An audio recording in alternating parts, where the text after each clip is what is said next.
Never be innocent, I no longer feel I have to be JSD.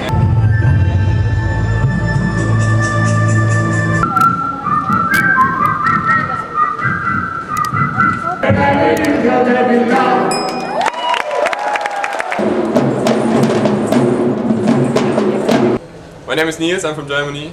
I've been in Sri Lanka for 6 weeks doing an internship and I really love it. I love it for the countryside, the people who are always smiling, always happy and always nice. And I would really not miss the time here and I think it was a great time.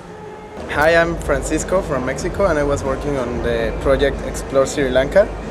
And what we do in that project was to travel along all the island and to take photos and then to write about the photos. So not just the wildlife but all the culture in Sri Lanka. It's amazing. You get to see a lot of temples, you feel the atmosphere, you feel the people, you got to eat really nice food. And I don't know, I think Sri Lanka has all these things and mix all these things so you can really enjoy all the atmosphere and leave the island. Not to mention the beautiful beaches it has and the beautiful ocean, so you can also see the whales and dolphins and stuff. And I think I had a really good experience in this country. So. And I came here to Sri Lanka to have an internship for 6 weeks. And I found a really beautiful place here. It's an amazing country with a lot of animals, wild animals like elephants. Hi, my name is Paul. I'm from the Netherlands. And my name is Cassie and I'm from Poland. So far we've been in Sri Lanka for 6 weeks to do a project here on tourism. So we've seen some areas here in Sri Lanka. Never be innocent, I no longer feel I have to be JSD. And she said, oh well I feel pretty happy too. And I'm always feeling happy when I'm just kicking back with you. And with love, love, love, all through our bodies it'll be love, love, love. All through our minds and it'll be love, love, love. All over our faces it'll be love, love, love. All over mine it'll be really nice moments. Just in my head I'll be thinking about them as I'm lying in bed. And I know that I really want you to come true. But in my mind I'm having a good time with you. In 5 years time I might not know you. In 5 years time we might not speak oh in 5 years time. We might not get on in 5 years time. You might just prove me wrong. Love, love. Wherever you go there'll be love, love, love. Wherever you go there'll be love, love, love. Wherever you go there'll be love, love, love. Wherever you go there'll be love, love, love. Wherever you go there'll be love, love, love. Wherever you go there'll be love, love, love. Wherever you go there'll be love, love, love. Wherever you go there'll be love. Thank you very much.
enjoyed Sri Lanka.